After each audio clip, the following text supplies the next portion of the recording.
In order to perform detailed investigations on the human-related aspects in long-duration space flights, the Program Integration and Future Planning Office at ESA organized a ground simulation of manned space mission called HUBES, Human Behavior Study, in 1995.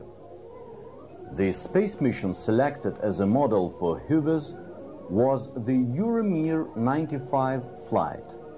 As a consequence, HUBES had a similar duration of 135 days, a similar crew of 3 men, similar daily schedule organization, similar workload for crew and mission control, similar setup for communication and data processing, and similar layout of the Mir station.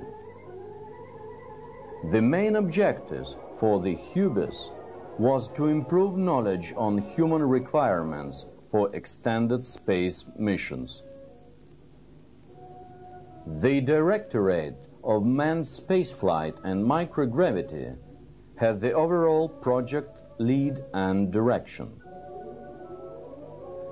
The Norwegian Underwater Technology Center, NUTEC, had the project management and scientific coordination. Institute for Biomedical Problems, IBMP, was the operator and had the overall project safety responsibility.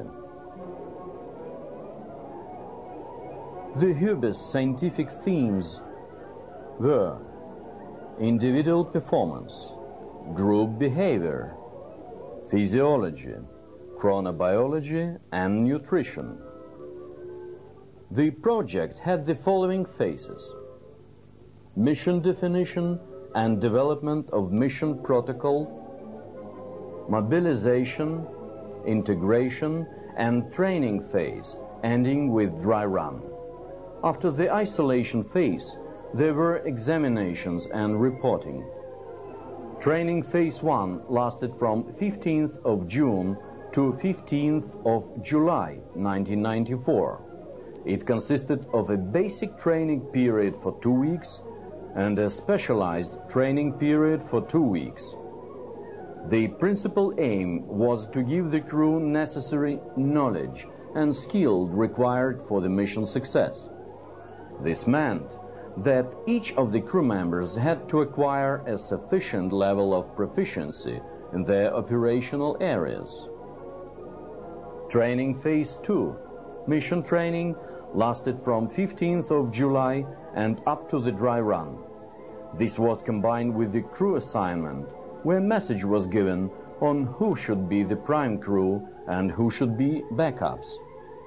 Due to the problems previously in ISMC and XMC with crew assignment procedures, this was done very formally in HUBES. More than 90 proposals were delivered to ESA headquarters. A scientific committee found 45 of the studies acceptable for participating. Due to the lack of national financial support, etc., 14 of the studies were withdrawn. The final 31 HUBES scientific studies came from UK, Germany, Holland, Italy, Norway, Russia, the USA, France, Czechia, and Switzerland.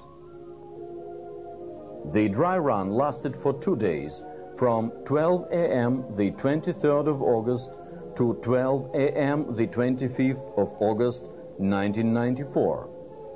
Focus was on operational and medical procedures, but some experiments were also conducted.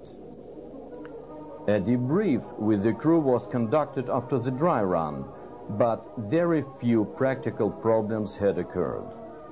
In general, the successful dry run and the following facility readiness review conducted by ESA, NUTEC, and IBMP led to the conclusion that the isolation period could start as planned on the 1st of September. The complicated communication setup was also checked.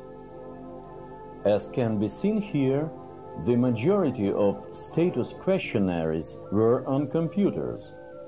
Here, the crew member should give a daily debrief on how he felt, how he performed as a team member, and how he felt about the rest of the team. These data were later correlated with observational data on video from weekly group discussion in the HUBES team, for example, French, Norwegian, and Czech social psychologists. All the computers were on a local network. This made it possible to store data outside the simulator and send it to the individual PI upon request. During the dry run, the final check on food storage and nutritional procedures were done. It was crucial that this important or vital aspect of the campaign functioned adequately. Since water supply is restricted on Mir, procedures on drinking water and technical water were quite strict, and all use of water was measured. Prior to isolation, the whole simulator was cleaned according to standard IBMP procedures. It was then sealed until the start of isolation.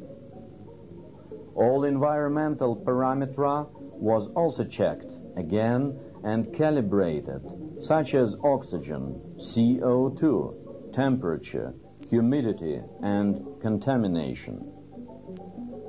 At the press conference, there was a marked interest from national and international media.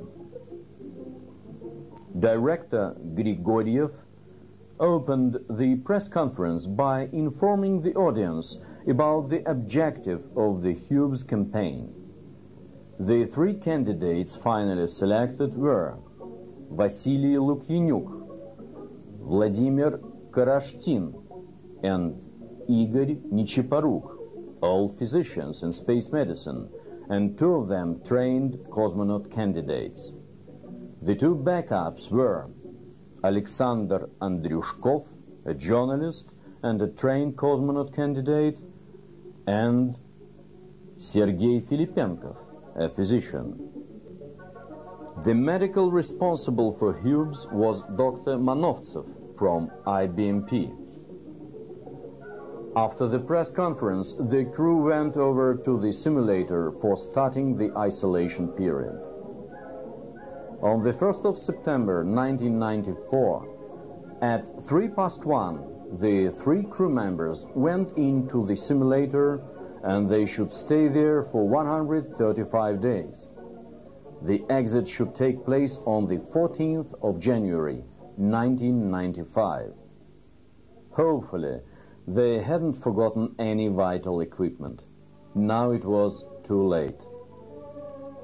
The daily schedule for the isolation period was developed in 1-hour steps and based on the same principles as the typical daily schedule on Mir station crew, including special time zones, nominal working zone, zone of the main working operations, zone of self-service, nutrition, hygiene, etc., leisure time and sleep.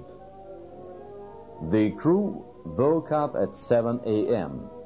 They conducted first body weight measurements, urine sampling, morning questionnaires, and medical control. After finishing breakfast, morning preparation of work was scheduled between 9:30 a.m. and 10 a.m.